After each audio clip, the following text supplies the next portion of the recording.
anyway. What about Mrs. Bites? Here.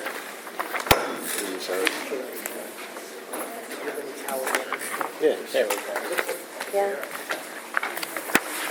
Okay, we'll get started. You have one? Yeah, I gave him mine. I have an extra. Is this recording? Yes. Please come to attention. This is the May 8th Committee of the Whole meeting. We've already had our Pledge of Allegiance at the special voting meeting.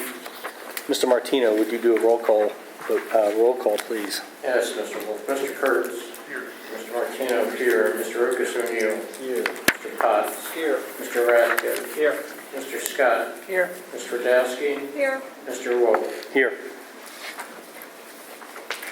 Okay, agenda edits. There is one that I had mentioned. Let me see. No, I'm sorry. That's a special voting meeting. So there's no, I do not have any agenda edits. Does any board members have any agenda edits? I have two items that came under the CNI committee that we'd like for the end of the month.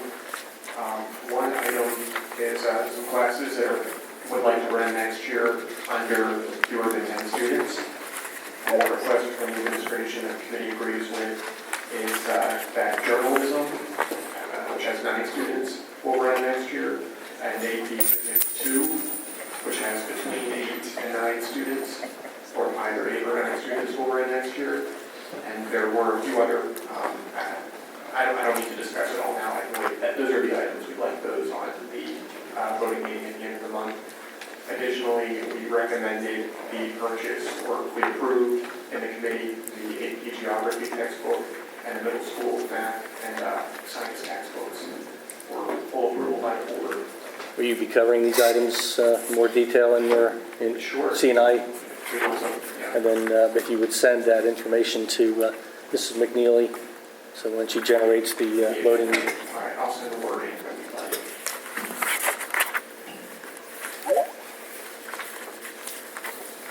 You want to do your superintendent's report? We can read invited speakers first, as we talked about. Yeah, we can Okay. move to item C. All right, we have invited speakers here tonight from Amity, Birdsboro, and Union Township. Mr. Bingaman, Mr. Durso, and Mr. Uyghur. I understand Mr. Uyghur is not looking to speak at tonight's meeting, but we wanted to have them present. So as we discussed the issue of per capita tax elimination, that they would be here to give feedback as we begin considering this issue. So you guys want to come up, and you can come up collectively, both of you, to the.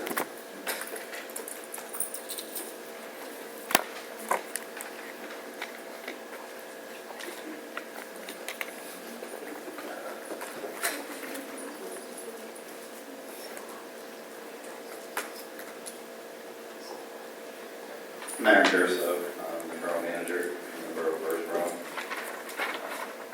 Our board doesn't meet until Monday the 15th, so when this topic was sent via email, I did respond to Mr. Wolf. Thank you for getting back to me.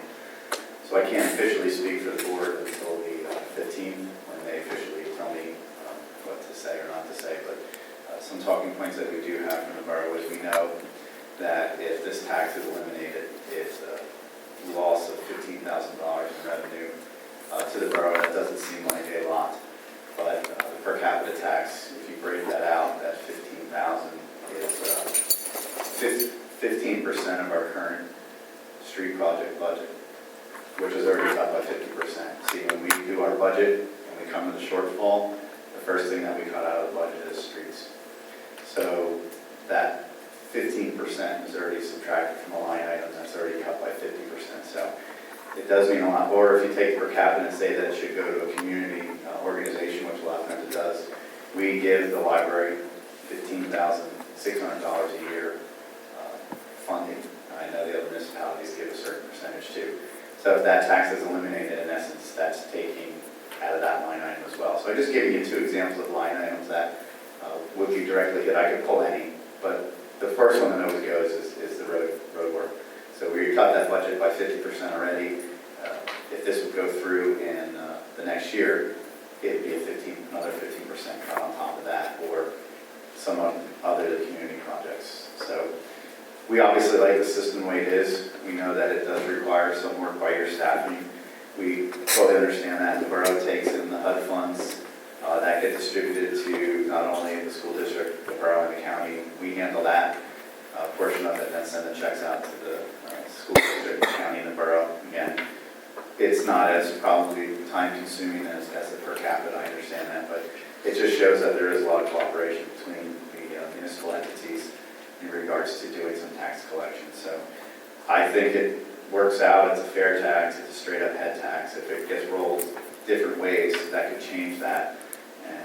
And I don't know how you're doing it, so maybe you won't. I'm just saying that I think if any tax is fair, I'm not sure if I want to make that statement, but it kind of is, in a sense, a straight-up flat tax. So it would hurt the borough. I mean, $15,000 again doesn't sound like much, but we do run deficit budgets. We're projecting, we're waiting for some funds that are going to come in the same time they're going to come in for you guys. So we're limping along until those years come in. So any little hit that we take is significant at this point until we can make it to some anticipated tax revenue in 2021. I don't know if you have any questions for me. Mr. Durso, I have a question. It's the same question I'm going to ask Amity and Union if they're here, but if we were to eliminate the per capita tax, is there a method for you to replace it? We would have to add it in to our tax structure, so we would probably do it in the same manner as it's done currently and call it the same thing. So we would, again, I can't speak for council. I don't know how they're going to vote or what our solicitor or how he would advise them to do that. But obviously, yes, they could find a way to enact the tax to counteract the tax that's no longer coming. So if you were able to enact it, then you wouldn't lose the $15,000. Is that correct? That, again, that would be up to council how they want to do it. But currently, if they make no movement, then we would lose. If they choose to add the tax, then I guess, yes, they would not lose the funds, to answer your question. But I can't say yes or no. You have to understand that we haven't met. Okay. Just for everyone's information, I've actually learned a lot over the last week that this has come up. Mr. Small has been very good about educating me. We've learned that Union does not impose a per capita tax. So it's Amity and Birdsboro only. So this would not impact in any way the budget of Union Township. Now, just to be clear, at least I'm not looking to do this calendar year because their budget's already been submitted. Their local tax bills are already gone out with that anticipation of that revenue. So I just, I mean, I'm not going to speak for the board, but I know my opinion is regardless of what we decide, this should not be put into effect for the 2017 So year. the question would then be, would they be able to replace it for next year? Correct. So I look at it as, and which is why I reached out to the three gentlemen here to get them involved in the process. I invited Union Township before I even knew that they didn't have a per capita tax. But You just raised another question in my mind. You say Union Township has not enacted a per capita tax. When we send out the tax bills, they don't go to the Union Township residents? They do. We pay $10. When I lived there, you paid 10 instead of 15. The tax bills that go out to Union Township include $5 for the school under Act 511 and $5 for the school under Section 679 of the school code. Under Act 511, the maximum that can be levied under per capita is $10. And if both the municipality and the school district opt into Act 511 per capita, it needs to be split. So if the school district should, a year down the road, opt out of per capita, then the full $10 would be available to the municipality under Act 511 if they so chose. So right now, what Mr. Radowski said, though, is what applies. The $10 all comes to the school district. Under two different taxes. Under two different taxes, two different $5. Right. Okay. I just, when you said that, yeah, the townships have an option to levy an additional $5 on top of that 10. for their own per capita. And that's what, that amounts to $15,000, I believe, for Mr. Durso said, and $40,000 for Mr. Bingaman for Amity, so roughly. So that's what we're talking about. I would also add if the school district puts this into the regular millage rate, then that was once a flat tax will continue to rise as millage rises, and then those that assessed at a higher value will actually wind up paying more than the $10 as your millage goes up again. I don't know how you're going to do it, so maybe you've already thought that. I'm speaking of the choir here.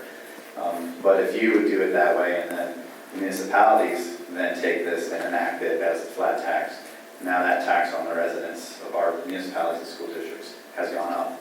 And if it's a millage, it would continue to go up. That's why, just to give you a couple examples, when we enacted the recycling, we called it a fee we put on our water and sewer bill, because if we were using funds from the landfill to cover our recycling that we do for the residents. When the market did bad and housing market went off, the funds from the landfill went down that we got. So we no longer could do that. So we put the fee of $8 on the bill. We can easily take that fee off because it's only a fee. So when we see those monies come back in from the landfill, which we're being optimistic, hopefully they will, we can then take that off. If we rolled it into a tax, it's very hard to pull an $8 tax out. We did the same thing with EMS. Southern Berks came to us. They had some financial issues. We worked out a thing where each resident, each household, it's a $35 fee. They then become members of Southern Berks. So if they get picked up by the ambulance, whatever their insurance doesn't cover, they're not held accountable for that, because every resident of the borough is now a member of Southern Berks. We made that a fee. One, if we were ever displeased with the ambulance service, we could pull that fee back the following year, or if they close or disbanded, we could then pull that fee back. But if you roll it into your tax structure, it's very hard to pull it back out. So again, I would caution you as to how you would put that into your tax structure. If you roll it into your millage, it obviously is going to go up as your millage goes up. Let me say that me agreeing with Mr. Durso is like Mr. Dowski agreeing with me, so. Might be worse, actually, but that's okay. But that's something I haven't heard considered. When we talked about raising 1/10 of a mill to replace the $100,000 we get from the per capita tax, what Mr. Durso just said is a fact, that the people that have the higher assessments no longer have a flat tax. Now it's 1/10 of a mill on their total assessment, which seems like an unfair tax increase to offset the per capita tax. Thank you. Thank you. We should probably go out and have a drink or something. This is good. We're making progress here.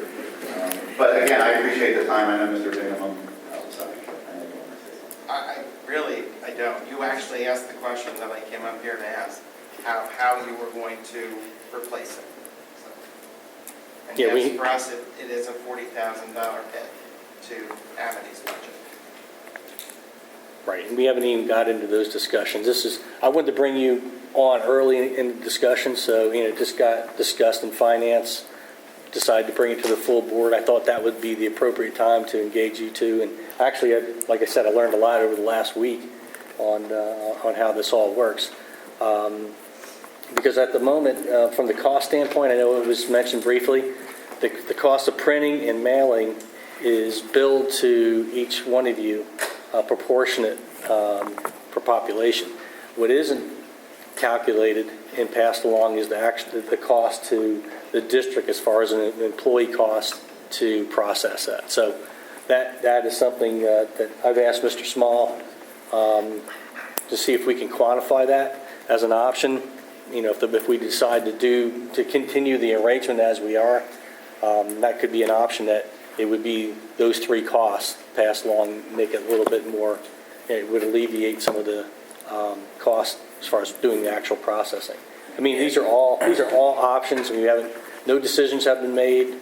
We're just starting this discussion. I know. We appreciate you bringing us to the table. This is Mr. Jason Wagner. Our concern is what Mr. Durso expressed as far as raising the millage is obviously going to impact Union's residents. And while I can't speak for my board in the same manner, we haven't had a meeting to discuss it. I believe the supervisor who's going to attend tonight was going to express his his displeasure with, if that's a thought, to change the millage as opposed to a flat fee. Obviously, it doesn't affect our budget, but it does affect our residents. Yeah, and I thought we had discussed too that there would be some offset from a employee cost. It wouldn't just be handed off to the millage. As far as saving money from... Saving money from, yeah, like I thought the discussion started with, it's essentially almost a full-time job to do. No, That not- probably the biggest cost factors for us internally is the management of the census data and keeping track of it. And that's the reason so many districts and municipalities have sidestepped it and refer to it as a nuisance tax, is because trying to keep track of the ins and outs of that census data. That's something that we'll want to talk about moving forward, how we can do it, how we can best have an accurate census base to work. I speak for Birdsboro, we want to sit down with you guys and work through that again. Unless you guys keep it the fee, which is still going to create the problem. If you build it in your tax structure, you have the problem that we're discussing. So, but any help you would need from us, and I appreciate you reaching out to us and having this conversation prior to it hitting the paper and then everybody, screaming in our ears and then making us come here. Yeah, I should have maybe worded my email a little bit better, which is, we just talked about today. I should, I tried to call each one of you, I think. Good job. And, but my email didn't clearly identify that, in my opinion, it's something we weren't considering for the 2017 school year, since your taxes are already going out, your budget's already set with that anticipated revenue. So I don't know what the board, if we even knew that. Yeah, I think we talked about that. Okay, so just wanted to make sure that your boards know that that's not under consideration for this year. But we would, obviously, as we get into this a little bit more, we would like to, have that discussion with you. If, I don't know what board members have any questions or to discuss the topic further. I mean, Well, I'd like to bring up, I did meet on another matter with Berkeley IT last Thursday evening. They did mention briefly in March, didn't really capitalize on it too much, but I did ask, and they did email me today, that Harrisburg is looking into possibly voting in the law of Plan 511 tax plan under Act 32, which this would implement until 2 years. So this would fall back on your local tax collectors as far as EIT would be concerned and others. Wow. So they call it a nuisance tax. So, Are we here from Harrisburg to create any nuisance? now, yeah, he's going to act on this. This is from Senator Pat Brown, who's in Lackawanna County, and this was just published April 3rd. So I can send this out to the board, maybe get it out to you gentlemen. That'd be great. Right now, it's all in stages, obviously, what Harrisburg does, we can't really act on. But I think maybe we should just status quo and see how this plays out, maybe even for the well, this year. we are talking about status quo anyway, because I think this is going to be something that the future board will have to wrestle with. Right. But At least you're aware of it. I mean, I think they're saying the increase in the tax collection has been up as far as 8% from delinquents. So, I mean, they really go after the people that don't pay. Do any of the municipalities do anything census-wise? Like, I know Birdsboro has a rental registration, which I assume maybe collects tenant info. I Union didn't when I lived there. I'm guessing they still don't, and Amity doesn't. Okay, because I know in Montgomery County, a lot of the municipalities do census information, and they forward it to the districts to try to help. Not so much even like registration of fees for rentals or anything, but they have ordinances that say you have to report your rentals and your tenants, just so it's for like census data. So I don't know if maybe in discussions with the municipalities, maybe we can work on something where you could help us collect census data. We have rental data. It's updated every 2 years. So we would, if you guys are looking to do this, 18th a good year, because that's when we're updating our data, because it updates every 2 years. So it's kind of a process. By September of 18, we probably probably have a pretty good number. You always have the non-compliance, and then we want to go to court with them, but every 2 years that updates, so we'd be more than happy to share what we have, and then the updated that in 18 as well. Okay.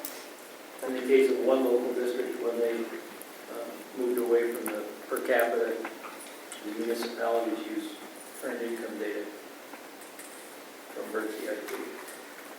Correct. Yeah. Presumably that'll capture the renters, but it's got to have, there must be some lag on that as well. I just like to say it's refreshing to see some discussion between the municipalities and the districts, and hopefully we can maybe continue that. I can think that's Working together, all of us, you know, because we all do share a lot of We have a lot to go on. So 3, 4 months. Okay, well, I mean, I'm not sure where, at this point, where we go with this. Many suggestions on where we go with this issue. It was brought out of finance, or out of our budget meeting, and I pursued it, tried to get them involved early. Can we just wrap it? I mean, we had this discussion already. Sorry? Just keep it on the finance committee agenda. Well, I think finance undertook it because we were asked to by a board member, so, Right. I mean, if the board consensus is we don't want to go that way, then But if we're talking about not doing anything for this year, it'll really be the you next said one. earlier that it then falls with the new board. Correct. So why would we continue discussing it? Well, we still will have 4 carryover members. I mean, if we're going to discuss this, and if it's something we want to roll into 2018, you shouldn't be in 2018 talking about it, because I think, what's the deadline, February? The new board would be very tight in their budgets are past calendar year, right? Is that? Yeah, so- That's ours. The new board comes in December, that's pretty, it would, they'd have to be pushed, I think that'd be pushed back another year. Well, I think I heard one of the new board members votes already, so. Potentially. That's one no. I guess I'm a no vote if you want my opinion. So, all right, unless I hear differently, We're well, down one no, so anybody else? Anything can happen on Yeah. 2 weeks from now. do we just want to table this? Do we have an agreement? We'll just table, keep it on the finance agenda as a I mean, I discussion guess the topic? question is what has to happen to push us one way or the other? I mean, it sounds like, we're putting these guys in a bad spot. Well, right, I mean, right now, for the 2017 year, if we did this year, we really, but $40,000 to Amity, 15th to Birdsboro, that has an immediate Well, I impact. guess the question is, are we netting any revenue from it? $103,000 to the district. Right, but I mean, so then, but we suggested to get rid of it because it's costing us in, We didn't know that. Well, We didn't know what we cost still was don't- like. we still don't know what the cost is, Right. but maybe, that would be the discussion I think we would, and once we can quantify that, yeah, and then that's that the would key. be, but that's Mr. Small already made that request to see if there's any way we can qualify that. And then that's when we go back to these 3 gentlemen and discuss what we want to do with what we're going to invoice them. Because what we do, we send out, we pay everything, Yeah, and then we invoice them their proportionate share. So then that's just for the mailing and mailing and printing. So if there's a administration fee, part of that would be something we would discuss with them and come to an agreement. And I think that should be an ongoing. If it's clearly unprofitable, then that would be a good reason for us to pursue not having it, along with weighing in the impact on the. Well, I don't think it would be unprofitable. Reduce that number, we just don't know what the exact, right? So Yeah, even if, I don't know how much time we're I talking wouldn't about. say yes unless I knew, we need the data to say, this is what it's costing us, this is what we benefit. And if we don't have that, then to me, it's a carry on. And if you don't roll it in your millage and keep it as it is, you're not really cutting down any of your costs. The only way you cut down costs is roll it into your millage, and then you run into the scenario that I presented that goes from a flat tax to a higher tax depending on rates and assessments. Sure. And to Union Township's position, they're not paying it at all, but they're going to see an Right. increase for a tax they don't collect No, directly. they are.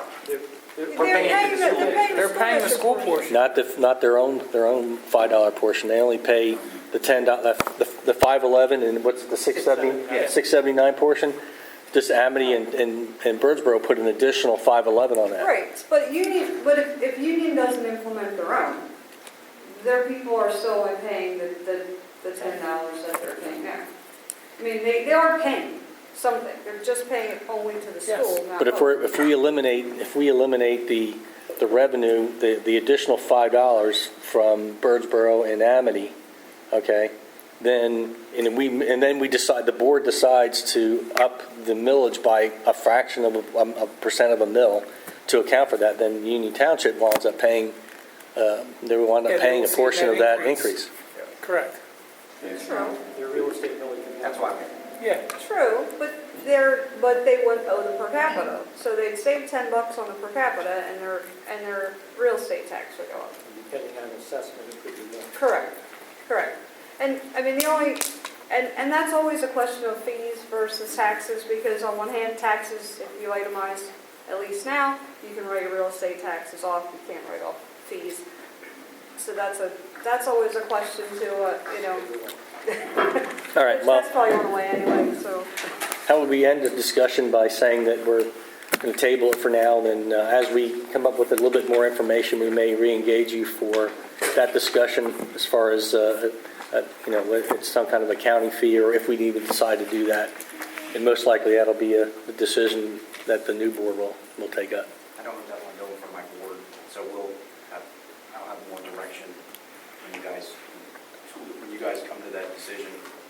We'll have some more, Well, I think you heard the consensus is that doesn't seem to be a big appetite in changing the process. It's just trying to recuperate the actual cost, to try and document what the actual cost is, at least in my opinion. I would add to that, though, that it might be good for the municipalities to have contingency just in case this were to happen. Well, the contingency is we give them notice so they could pass their own resolution to replace it if they choose. But Can I make an announcement to the board that, about a meeting that perhaps the board would be interested in attending? On May 22nd, it's a Monday, there's a zoning and hearing board meeting at the Borough of Birdsboro Oral Hall. Currently on the docket is a proposed car museum that's going to be going on land that was currently non-tax land, green space land. It's going to be rezoned to allow the car museum to go on. It would be good if the school board even just sent a letter.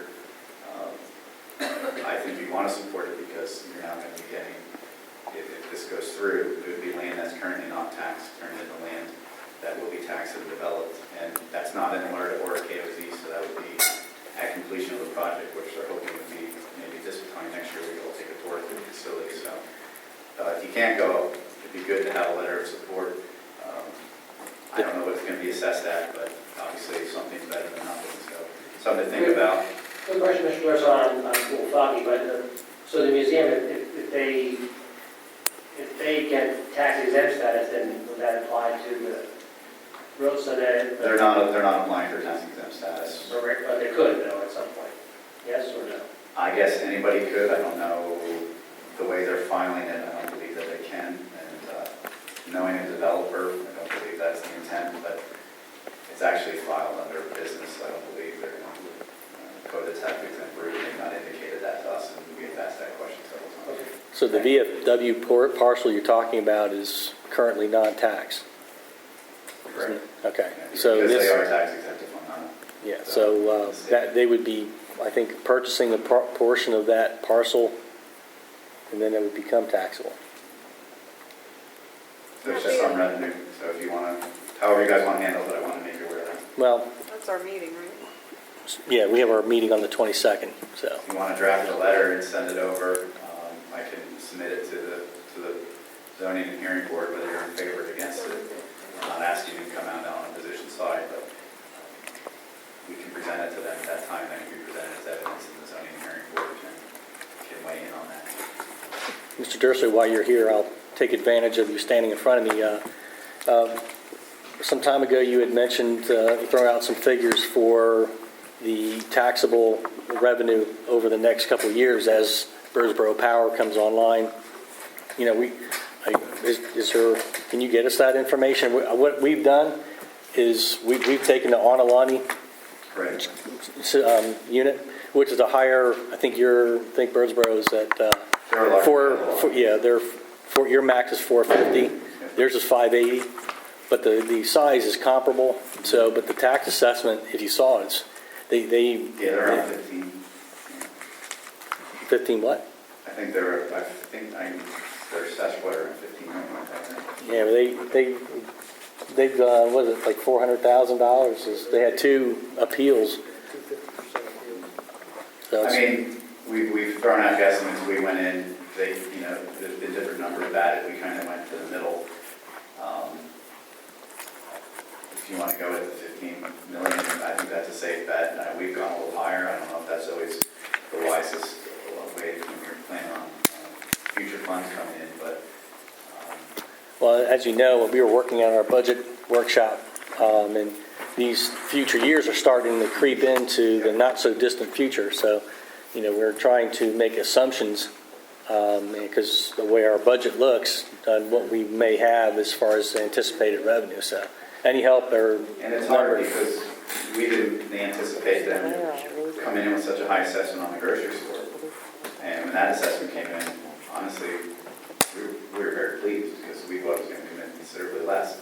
So I don't know, I wish we could control that assessment for it in the sense of we could get in their mind and figure out why they do what they do and the numbers they come up with. So I'll do our best. I think if you're looking at that $15 million range, that's a very safe, conservative number. If I was doing it in my projections as the borough manager, that's the number I would start at unless my council directed me to go up. Because I like to kind of keep my numbers. I'd rather come under and be pleasantly surprised than go over and be extremely disappointed. Okay. And then you have the information, I believe, on Alerta for the Boyers. That's tearing up. So we're at, 40% now, so you should be able to pull that in for the next, we'll be at 100% 2-3 years from now for that assessment.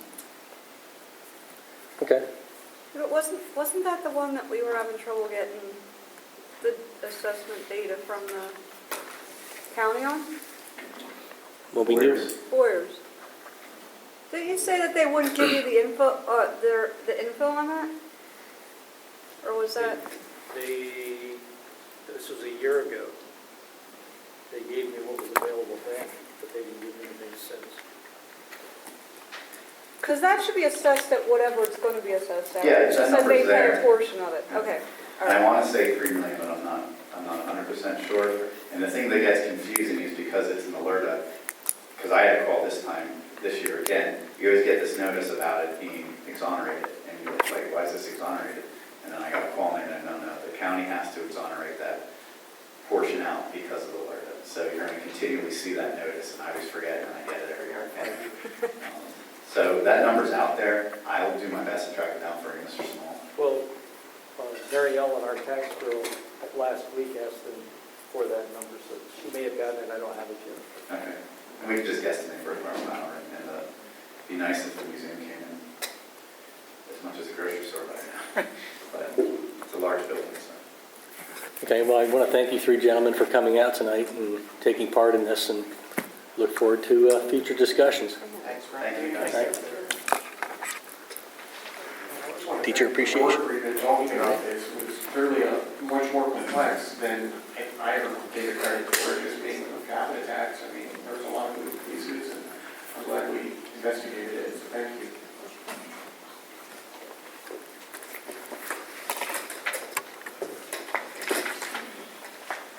Okay. This week, we have a little double dipping. It is the PTA Teachers Appreciation Week, and it's also tomorrow is the National Teacher Day through the National Education Association. So once again, just want to thank all the teachers and support staff who work on behalf of our students and what they do every day. So tomorrow is a double day. You have the week and you have the day. So once again, I just want to say thank you. That's all I have. Everything else was covered. Okay. Is there any public comment on the superintendent's report?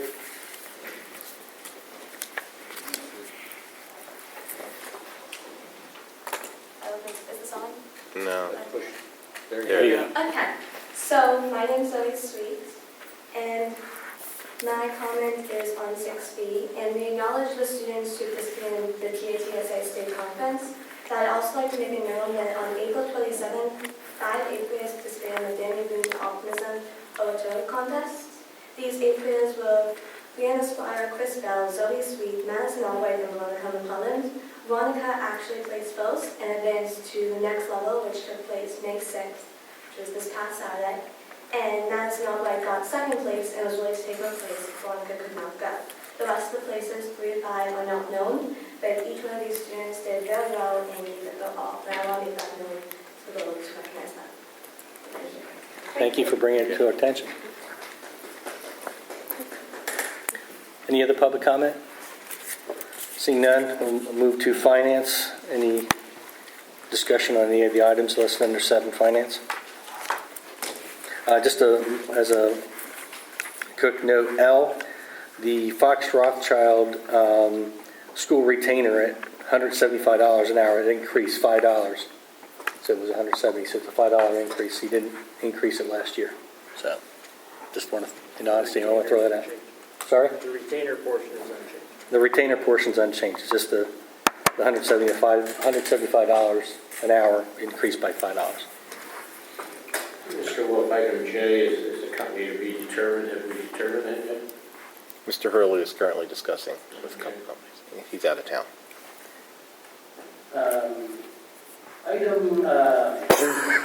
Item C are TSA student conference down to Orlando.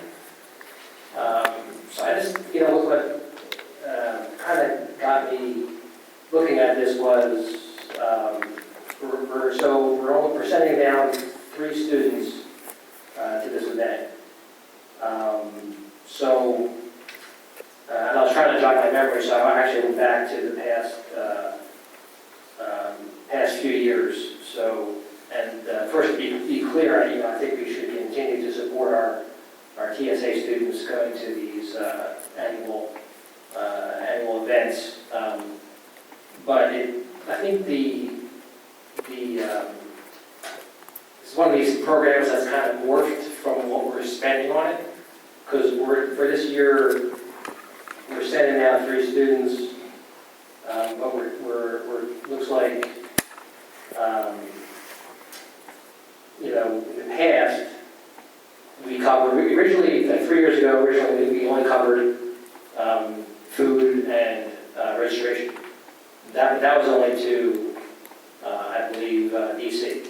We had 28 students go to that one.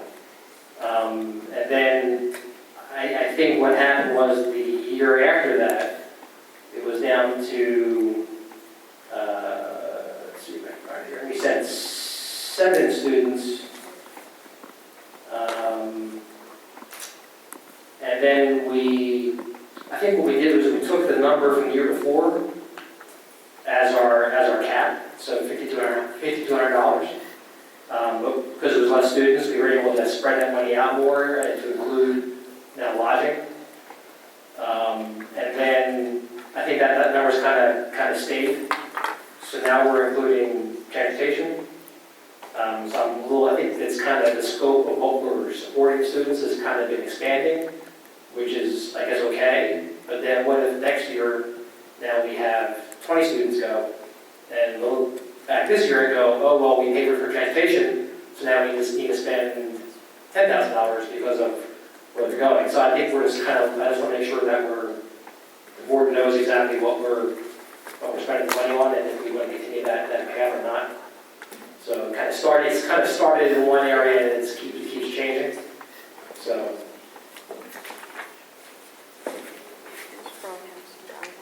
I mean, the main thing that changes is that, the food in the hotel room is Well, we started with just food and registration fees. That was for 28 students. And then the following year, the number of students went down. So I think we derived what our not to exceed number was going to be from the year previous. We had a large number of students. Yeah. And then because we had less students, we said, well, why don't we throw in lodging? Because we were not going to exceed that number. And now this year we're only doing 3 students, So we're saying, okay, we're going to increase it now, but now we'll throw in, since it's down in Florida, let's throw in some transportation money. So we still don't exceed our number, Right, Right. but you have less and less. but we're only sending out 3 students. So we're spending more per student than we ever have. But now, when next year it goes back up again, now we're sending 20 students. Are we going to include transportation, lodging, food, registration? I mean, Well, I think, I have a suggestion. I mean, these people, these students, I believe, were under the impression this is what we're doing. So my suggestion would be, we vote on this as is in 2 weeks, but the Finance Committee, in the meantime, works on a criteria for future. Yeah, I don't think anybody has kind of looked at that. But like I said, what stuck out to me was we're only sending 3 students. Right? I'd love to send more. Yeah, you get 20-some people and you're paying the transportation and everything else, it's going to get pricey. I think that 1525 number came about, I'm going to say 2 years ago, when they had to rent a van because they were transporting something that couldn't go on a plane, Right. and that stuck. I'm going to call to the microphone Gabriella Sweet as a special, as the board president's special presenter, please. Can I jump in for that? Yeah, sure. Come on up. How do we determine chaperones for things like this? I'm sorry? Chaperones, because I see we have 3 students and 2 chaperones. Is that, It's probably parents. yeah, but I'm wondering, like, what's the, for, like, How can one many chaperone chaperone do, per yeah, student? like, how many per student? Well, there are I can others. actually, She can answer. explain all that for you. So what you see on the agenda is the reimbursement of 3 students and 2 chaperones. There are several students going from both the middle school and the high school, and for every student, there's a chaperone or more. It's just that only those 5 individuals are going to be reimbursed by the district. All the other chaperones, all the other students have taken out the cost at their own expense. And I know that, DC was one of the first years that we offered reimbursement, but for the past few years, we have actually offered hotel, food, and transportation at that cap because we started to worry. And the school district, what they told students, and I know this from one of the chaperones, is if you placed first, second, or third at the state level, you can apply for reimbursement. Students who place in the top 10 are allowed to go to states, or to nationals from the state level, but it's only those first 3 places, which is the policy you guys put in place. So I know, Mr. Rathko, you're a little worried with only 3 kids going, but don't worry, there are more. Yeah. Great, yeah, I was hoping there's more than 3 kids going. Yeah. But yeah, my concern was, this is one of those items that I think, it's one of those corrective memory items. Yeah. And as the board changes next year, it'll be like, oh, well, this is what we did the year before, so this is what we're going to do. So that I was going to bring it up so the boards going forward kind of knew what the past boards did, so it doesn't kind of explode to this item that all of a sudden we're picking up, $10,000 for all the kids to go, so that was the only intention, so. Yeah, and on that note, though, I do think that, and I've said this, ever since we approved it first go-around, that you need to have some type of system in place, and I think if you should do it, something you should tie it to students that having this total amount, maybe a percentage, I don't know. Well, I think some of these, if I recall, were GSA rates. Yeah, the registration's a flat TSA rate. No, and it's a government service account. It's these are rates. Hotel room, yeah. Yeah, it's a fixed rate for a hotel room. It's a fixed rate for meals, incidentals, and transportation. That's my recollection anyway. But luckily, we have Mr. Rathke up here as the finance chair to codify that and leave a legacy of how we're going to handle this in the future. Ms. Sweet, I have a question. You said that was the policy that was created. Do you remember when that was created? It would have been at least 4 years ago. Because when I was a sophomore, it was in place. Because I don't know that any of us are aware that there's something written. First, second, third place. That's the first I've heard of that. Yeah, It may have been a discussion. I can't recall it was ever put forward into a policy. yeah, that's why I'm questioning. Well, it's not a policy. I think the Finance Committee has some work to do on this. And just back to something Mr. Kurt said, I don't think you could go below 2 chaperones because if one's indisposed for any reason, then you have no chaperone. Also, if one of the students, if you've got opposite sex students, Yeah. you I have thought about the judge, opposite you know, sex just chaperones. wondering. Okay, is there any other discussion on finance? Any items? Is there any public comment? No? Presentation by board members. Mr. Martino, do you have any secretary's correspondence? None, Mr. Wolf. Thank you. The BCIU report, Mr. Rathgeb? A few things, as it looks like for us, also was BCIU's time to renew our legal. So we continue with the current legal counsel in place, as well as, I think we use the same counsel for our special needs legal advice as well. Let's see, we did authorize a pilot program with Think Through Math software, which we threw out various schools throughout the state. So that's through the end of June of 18, so I think that ought to be more to come on this Think Through Math software. It actually does some good results. We might make that rolling out more, but right now it's still a pilot program. We did go out and bid for some new buses that are, shall we say, past their prime. Authorized agreement with Comcast Cable, increasing again the internet service quantity that we purchased for the First County Regional Web. Mr. Matz, as I mentioned before, is now, I think, got a little taste of the new Infinite Campus Student Information System.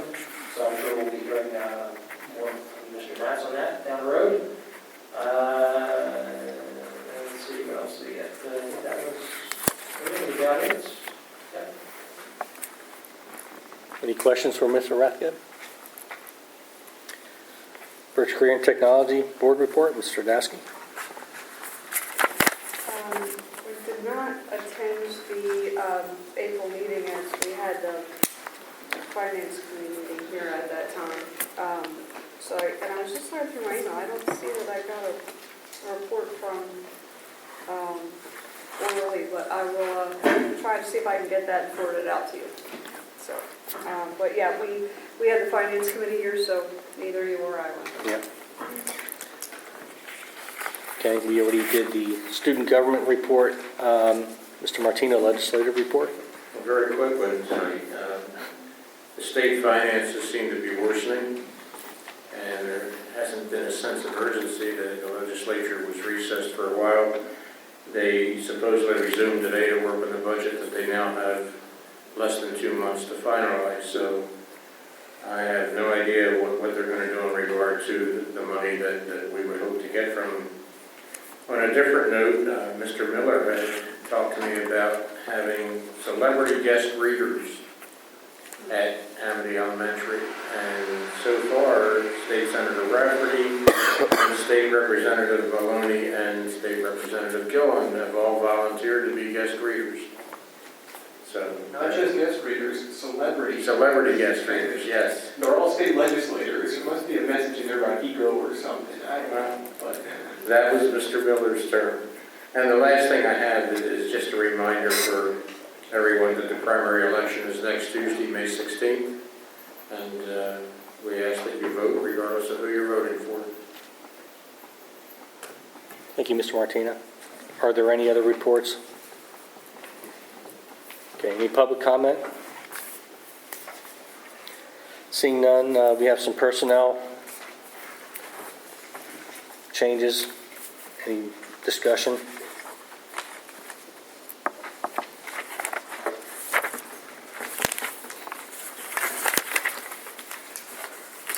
Hearing none, any public comment?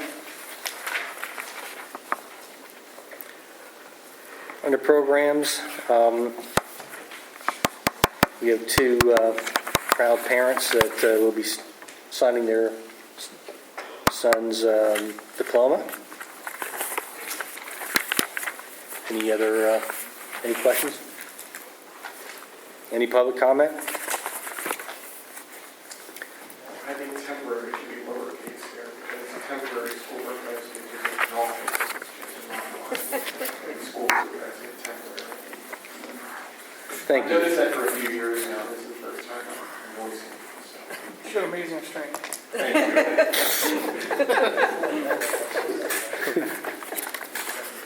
It was sleep deprivation finally got the best of him. Okay. Mr. Kurtz has the microphone, the CNI meeting.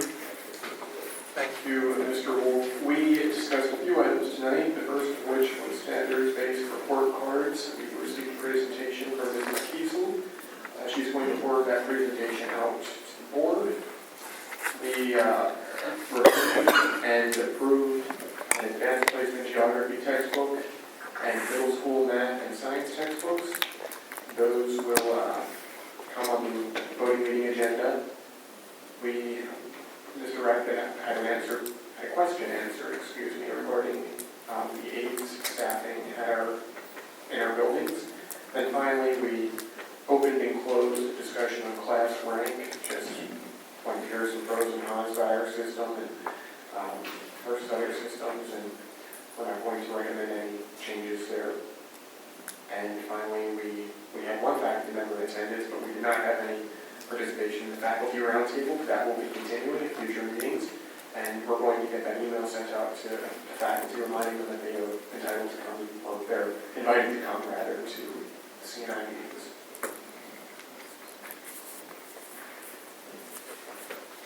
And those items you have, you'll get those to Ms. McNeely.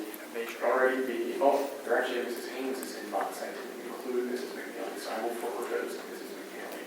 Sorry about that. Yes, and then on that item, on that note though, we did approve authorizing journalism and AP Physics 2 classes to proceed next school year with fewer than 10 students. And there are a number of classes that the administration is recommending holding over for another year because they didn't meet the threshold.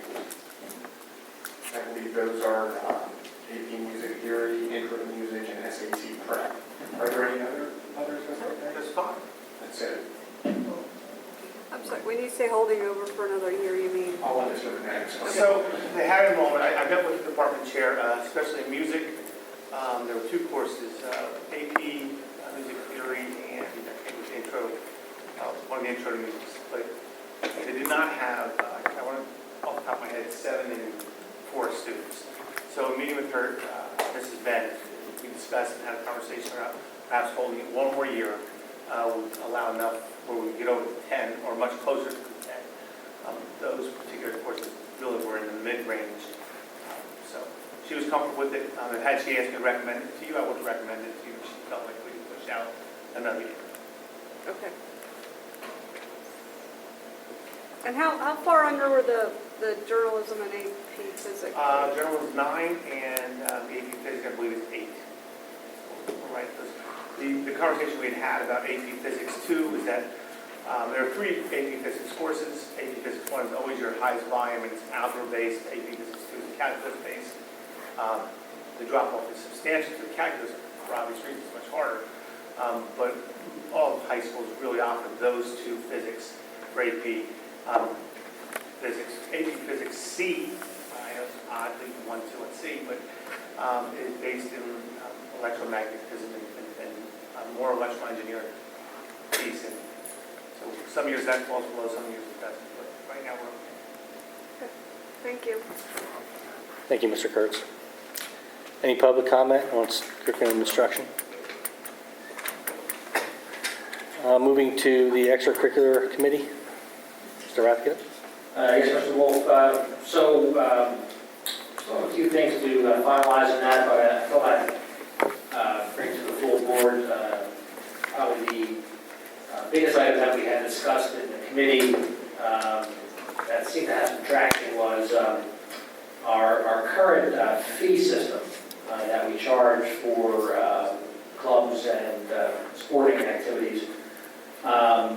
There was a discussion on actually having a universal fee for all students, starting in 7th grade, and having that fee a little lower in middle school then going on to high school. That would allow the students to participate in all sports, all clubs. Of course, they need to make a team, but allow them to try out for all sports, be part of all clubs.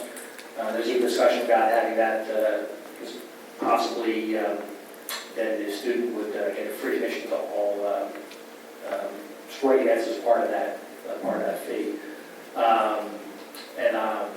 I had run that by Mr. Subers to see if that was allowed. So as long as we take into account free and reduced lunch, we would obviously not charge students on the free lunch program, and maybe have some kind of reduction in fee for ones that are reduced. But there actually was some traction in pursuing that. So I had sent an email out to Mr. Small, and we'll be looking at if we were to kind of have a universal fee, what would that fee need to look like to capture what we're earning now and the fees that we do charge. I think the thought process here was that if there was kind of a universal fee, then would that generate more folks now coming out to try out for sports, as well as have more folks come out for clubs and activities. So wanted to let the rest of the board know that might be a recommendation coming forward. So you can kind of start chewing over that now, so you can have some questions or comments on that. Any questions for Mr. Rathke? So if you participate in no extracurriculars, you're still paying the fee essentially.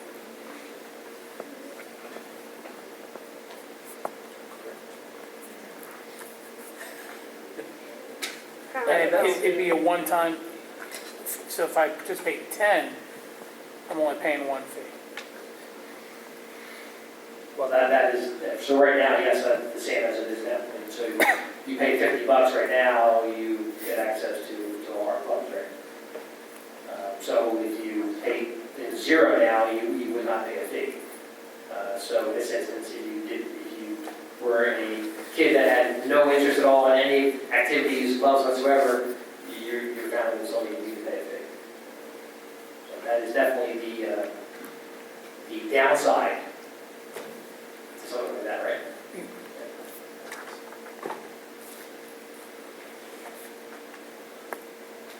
So do we know what percentage of kids participate and pay a fee to that? Yeah, we have I don't have it up. Okay.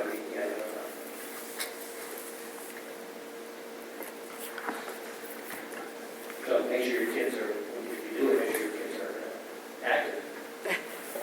You got some years. They're going to do everything. Okay, any public comment on the extracurricular committee? Seeing none, move to facilities. Mr. Dasky. Thank you. The Facilities Committee met earlier this evening, and some of the things that we had updates on were the JRTC obstacle course. That's basically complete the work that was done, and they will be holding a, Casey, were they having like a opening ceremony kind of thing? Yeah. Coming up? I don't know that date, but maybe if anybody knows that, they can get it out. I got the email just today and I didn't really read it yet, so. Right after the Shady Maple breakfast. They're going to go run the obstacle course.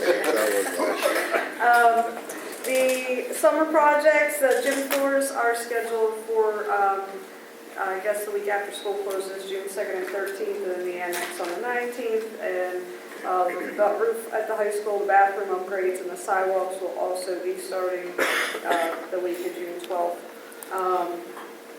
Some of the things that would be on the committee of the whole agenda that the board is recommending would be the annual service contracts, which would be with training for the HVAC, Secure Home, which is the fire alarm monitoring system, and also with Fletcher Fire, the Smoke detectors, sprinkler heads, and fire extinguishers. Train is $19,745. Secure Home is $380 a year times 6 buildings. And then the smoke detectors, they come out and do those twice a year, and that's $7,200. And the sprinkler head testing is $2,400. Fire extinguishers are $350 each to be recertified. Those are all things that we were mandated to do as far as the fire protection. So we are recommending that we would move forward with those annual contracts again.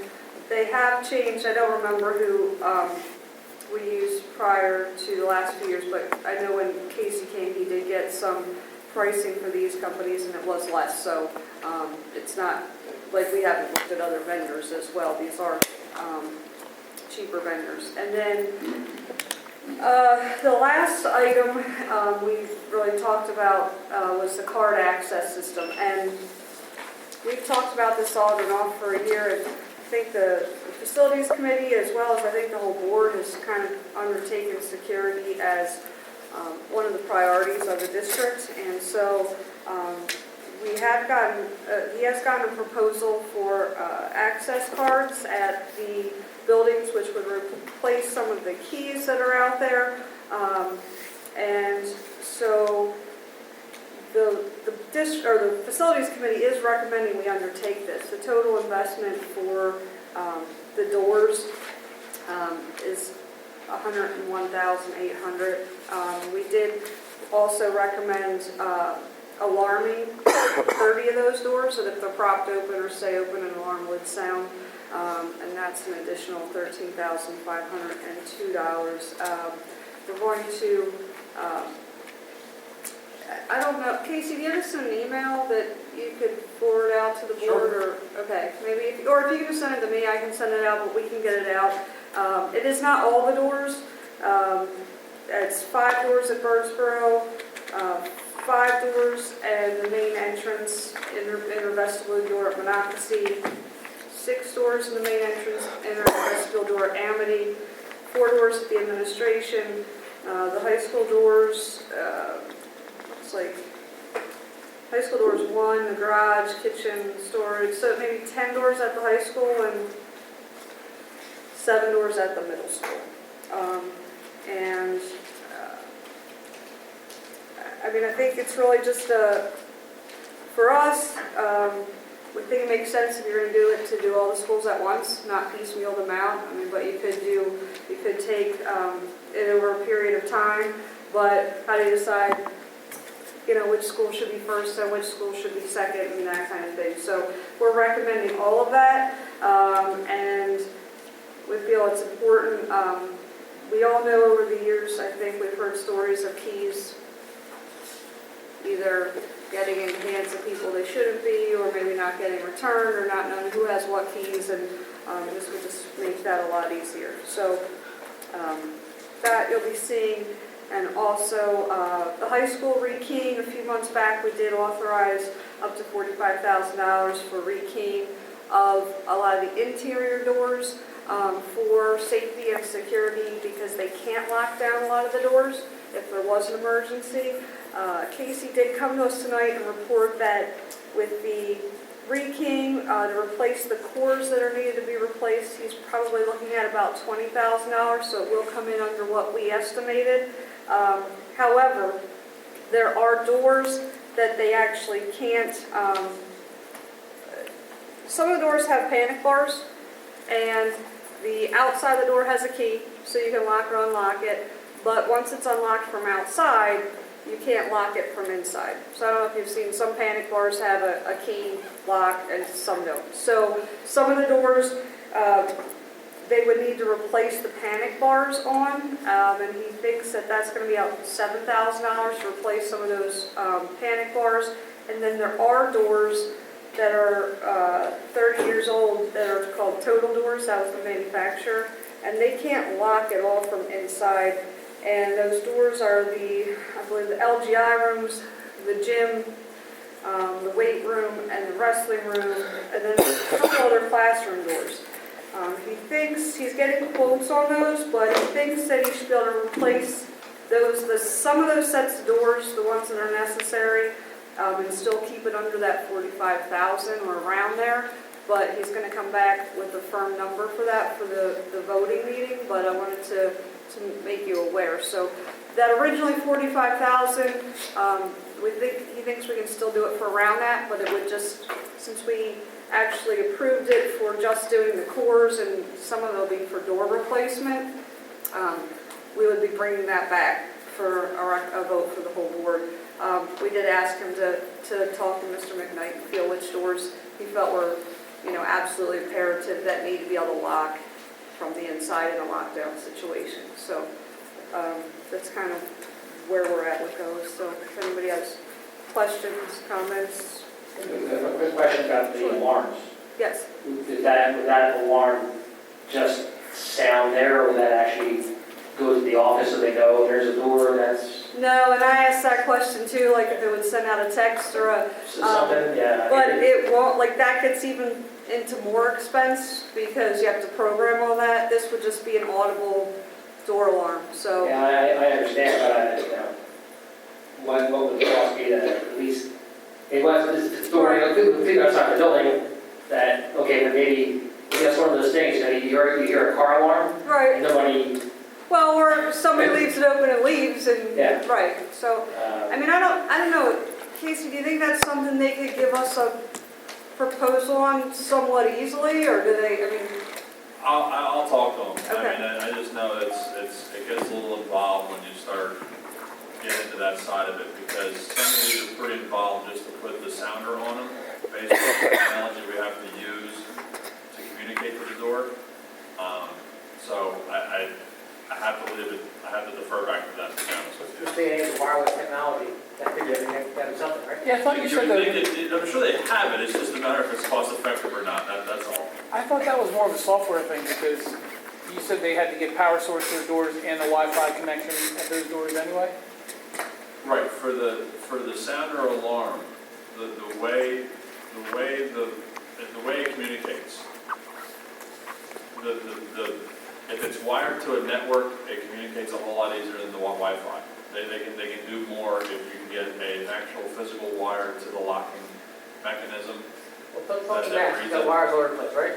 Absolutely. He does, but some of these locations are not easy. Monocacy stair tower in the back with all that ornamental aluminum frames and stuff, trying to get everything we need mounted that's not going to be mounted on a bright yellow thing and have this nice big tan box in the middle of the wall kind of thing. So I'll ask him and I'll say. because that was my first thought too.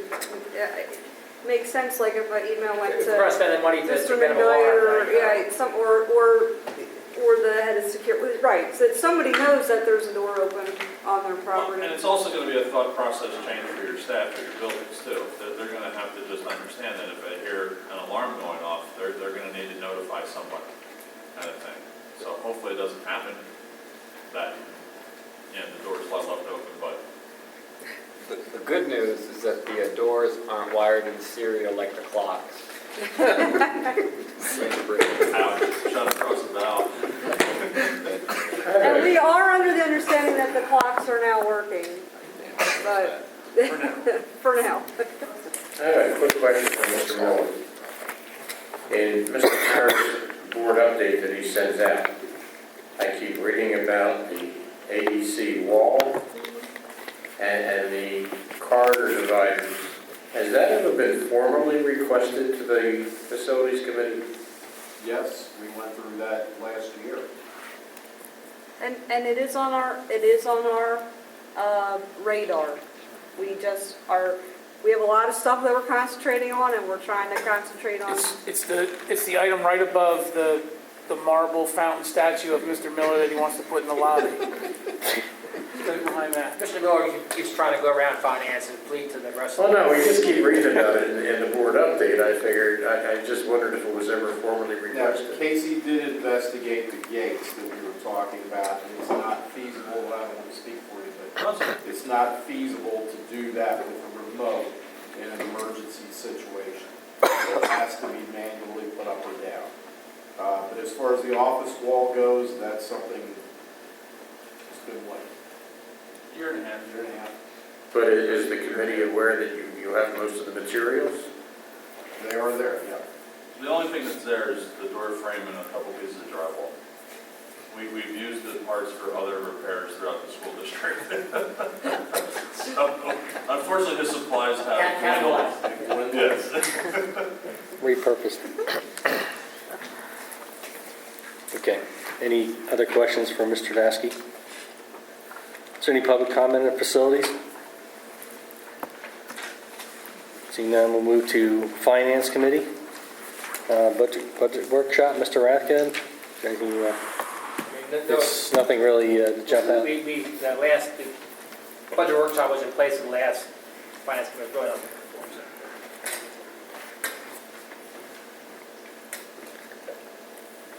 I guess the next question is, do we need another one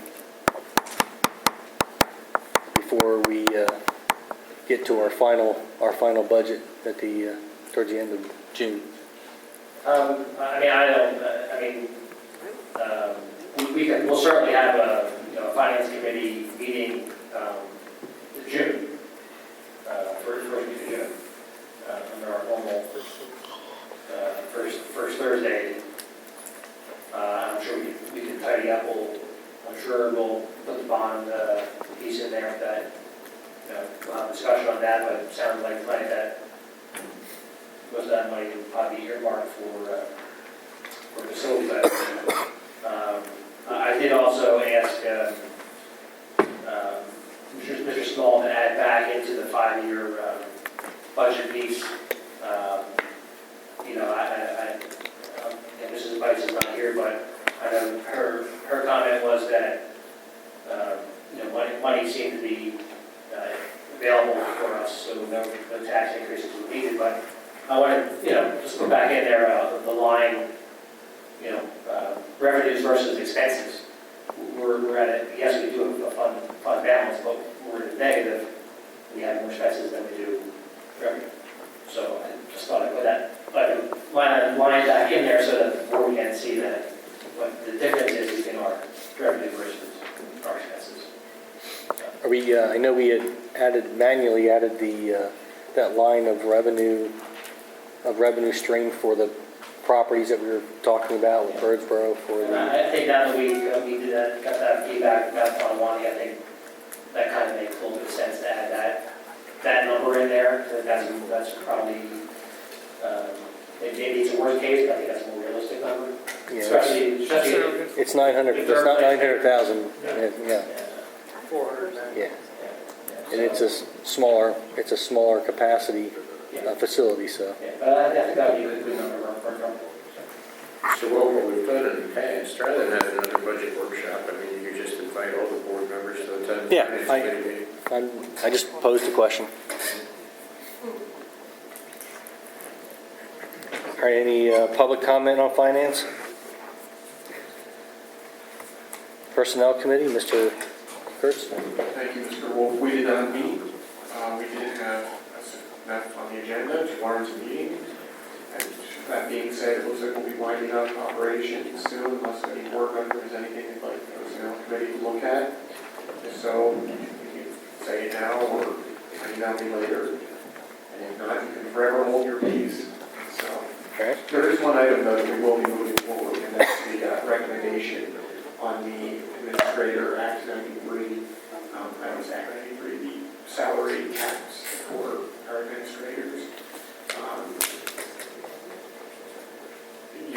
I'll put a comment in. Can we have a salary range? We thought of it, we talked about that. And the consensus of the committee was that they wanted caps. Well, there's Yeah, a cap the range included was $1 to the max. Let's see quotes actually. Ms. Martinez greatest hits. Can I guess? So we're going to have to figure out that's something we have to move forward with. But other than that. So I hear you're wrapping up your committee then? Wrapping up, yeah. But I also have an addendum to my C&I report. We will not be meeting at our normal pattern date next month. Instead, we'll be meeting on June 27th. And that is the day after the voting meeting, and it's also the day the transportation meetings. Well, actually, yeah, the voting meeting is the 19th. Oh, all right, my calendar's wrong. Well, we will, okay, we'll have to reevaluate that. Thank you. Okay. So you get back to Ms. McNeely on what the date of that would be. Okay. Yeah, Mr. Rathgeb left, so I wanted to ask him. I got to get the feeling that he's wrapping up his committee also. All right. Is there any public comment on the Personnel Committee? Seeing none, we'll move to the policy review. We have quite a few policies on there. Mr. Scott, do you want to give us an update?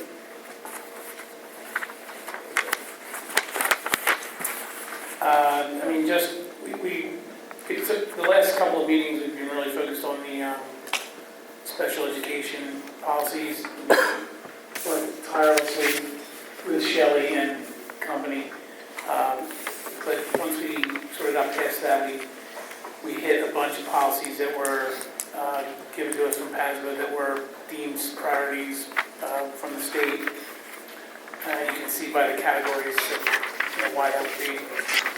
So, I mean, no real updates other than the second reading is going to put to bed the rest of the special education policies that we've been working on.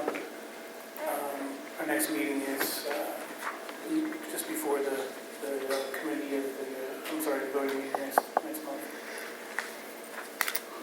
Okay. Now, where is PSBA only at the 200 numbers for their review? Have we got the 300? Well, and then they throw in policies across the board, I think, that are, sort of big hitters that call it a match. But yeah, we're almost done the 200 series, now we'll move on to 300. Okay. And you'll put on your list to, since we haven't got to the 300 numbers, at the 304.1, which is the nepotism, and to see if we can square that with the 502. Well, I mean, we can reach out to PASBA now on those to get their take on it. And we can also speak to our solicitor on those policies as well. So we don't have to wait if we want to make an update to those policies. The PASBA recommendations are simply, most of them are updates to state and federal laws, to policies that already existed, and then occasionally there's a new policy that comes up because of the environment and the societal changes, weapons and things of that nature. So, but we can reach out to them anytime on any of our policies that we want to. So we can, I can take those and reach out to them. Okay. Mr. Wolf, before we move on, I had the same take as Mr. Kurtz. The June meetings are what, the 12th and the 19th? 12th and the 19th. Okay. Should have been on the, because I know it was revised on the board schedule when we voted on it. Because I intentionally moved it up a week number one, to avoid myself and Mr. Rathgeb, who seemed to take vacation that last year, but also Mr. Small had received a call asking if we could, move things up and vote on it to make the tax bills up. To get the tax bills out more efficiently.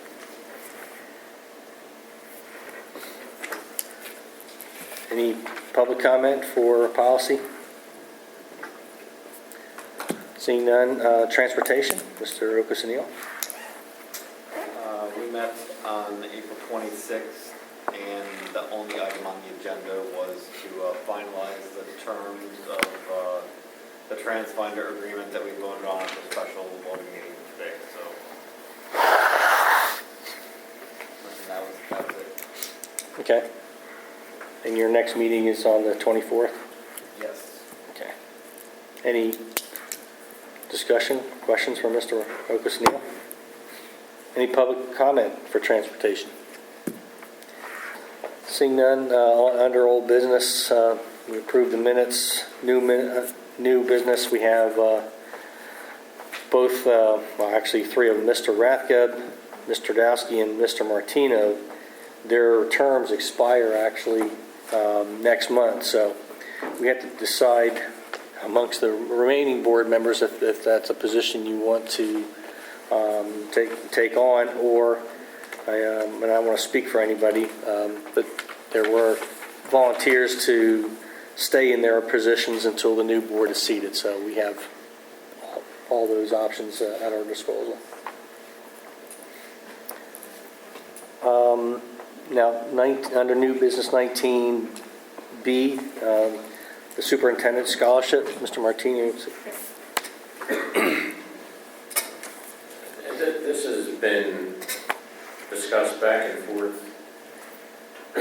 And I asked Mr. Harris if I could repeat the conversation he and I had when he was selected to be superintendent, and he agreed. When the people interviewing for superintendent made the selection of Mr. Harris, and I will say he was far and away the #1 choice for superintendent. And I called Mr. Harris to congratulate him, and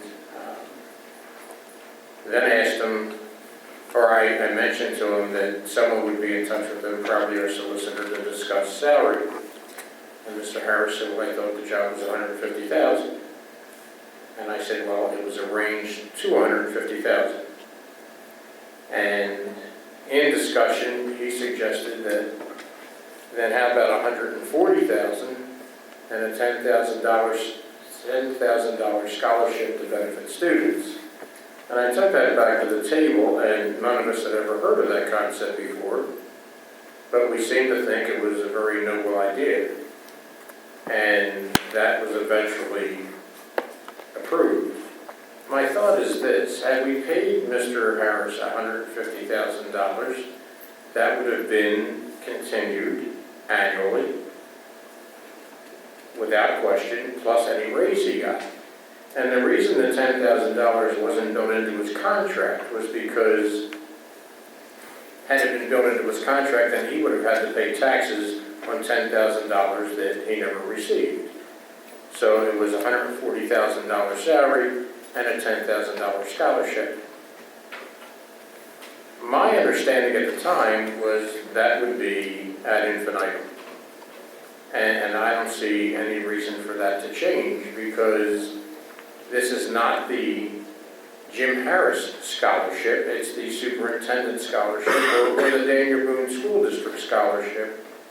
But I don't think students in 2018 are any less worthy of that scholarship than the students in 2016 or 17. When the first questions arose about it, we called Mr. Small and I talked to our auditors to see if there was any issue, because that question was raised.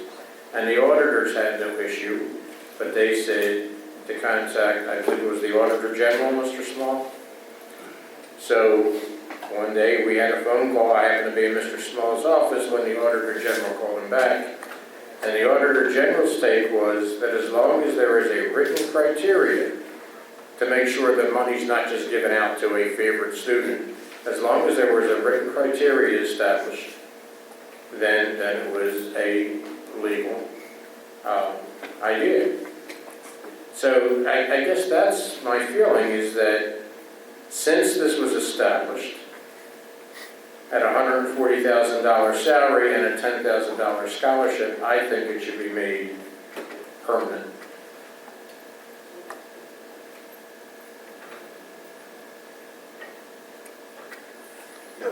The salary is permanent even if I'm gone. Yes, that's what I'm saying, permanent, because this is not the Jim Harris Scholarship. It's the school district or superintendent scholarship, regardless of who the superintendent is. But it's preferred if I'm the superintendent. Well, but I guess the question then becomes, does that mean 5 years from now, the salary is now $150,000 plus the $10,000 the scholarship. Yes, and had we hired him at $150,000, 5 years from now, it would have been that 150 plus any annual raise he received. So this $10,000 is a constant. It's almost like what Mr. Derser was explaining about the flat rate tax. There's no percentage increase to the $10,000. That's just a $10,000 scholarship. I just think, like we said in the past, I think your comment, a lot has been, you don't want to make decisions for future boards. So I go with the same, I think there should be an annual decision by the board. They can take it away completely, they could add to it, they could decrease it, but I think it should be an annual decision by the, whatever city board there is. I'm not disputing what you're saying, but the fact is,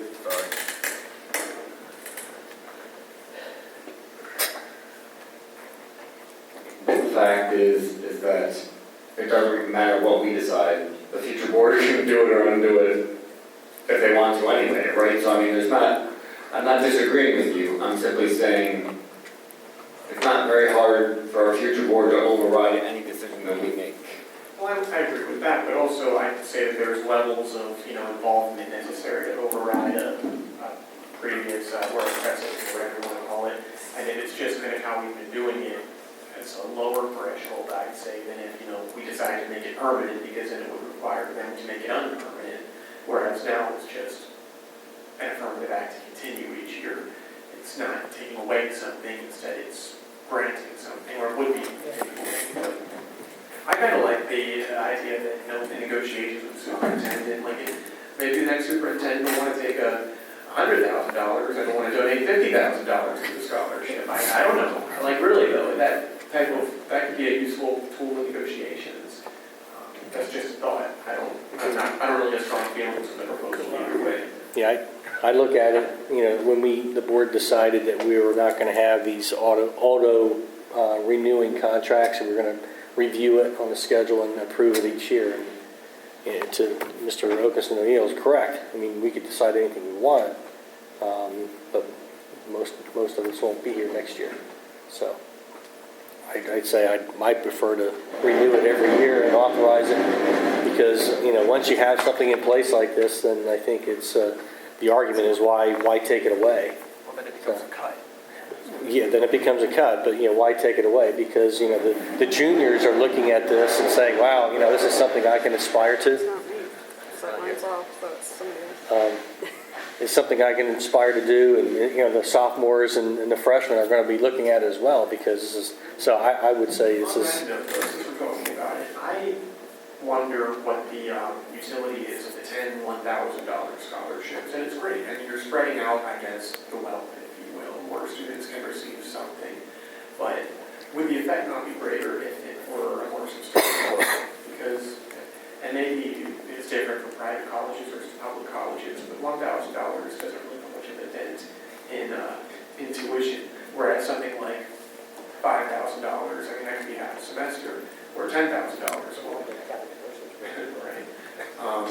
So are you suggesting that Mr. Harris take a pay cut and add to the $10,000? No, I'm just saying maybe instead of doing $1,000 scholarships, we should do some $5,000 scholarships and really raise the criteria or something, make it a bigger deal, and make it a more of an honor or something. But just throwing it out there for consideration. I could tell you, I was at the awards ceremony last year, and the $1,000, it was a big deal. It's very competitive, so it is a big deal. The other,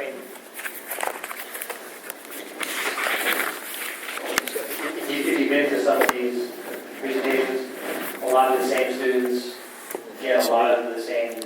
So if you're concentrating it, then it's going to be that one student, the two students also get the other scholarship as well. Or if you spread it out, you can hit more students. Well, I'll throw in my 2 cents, although it seems like most people are staying with it. I wouldn't have an issue with making it for the length of his contract or something, but I don't know that I would go past that, because I think, A, you're removing negotiating potentially another contract. And B, I don't know that I would do it to future superintendents, just because I can tell you we'll probably end up paying more, because I don't know that they're going to come in and say, oh, well, yeah, sure, I'll take, less salary because of scholarship. Mr. Harris was generous and did that, but I don't know that everybody's going to do that. So we could certainly mention them that we have that scholarship, but I passed his contractual obligation. I wouldn't see carrying. I do like the idea though of normalizing it to be concurrent with his contract. Yeah, because it shouldn't be this. it shouldn't be every year. Well, are we? I mean, Well, it also was it should if be, that was the terms that he was hired under for that contract, it should run with that It contract. could just be approved like a program with it to run from X date to Y date, and that Y date happens to be, the date the contract expires, and it can be rediscussed in the next contract. I think the way Ms. Trudowski just explained that actually is that they were the terms under which Mr. Harris was hired. Correct. Right. Yeah. Yeah, Okay. you'd have to readdress it with the Auditor General if you were just going to basically offer the scholarship from taxpayer dollars versus a forfeiture of salary. Right. No. That was not part of the criteria when we talked to the Auditor General. It was establishing a scholarship, and as long as their criteria, I don't even know that they were aware that that was his salary being lessened. Yeah, it was, that you have a process, here's what you have to write on, and they have a So committee we to just review it. We could just budget 20,000, 30,000, whatever we want. They did question me on the amount, and I said 10,000, and they laughed and said that isn't even material we wouldn't even look at. There you go. So yes.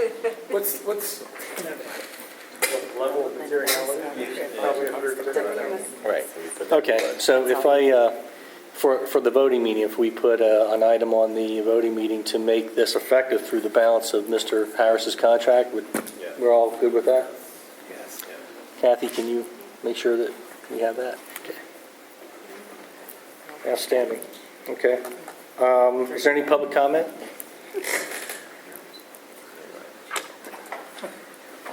Seeing none. Any presentations by the public on any issues? Seeing none. Do I have a motion to adjourn? So moved. Or second. Motion. I'm sorry.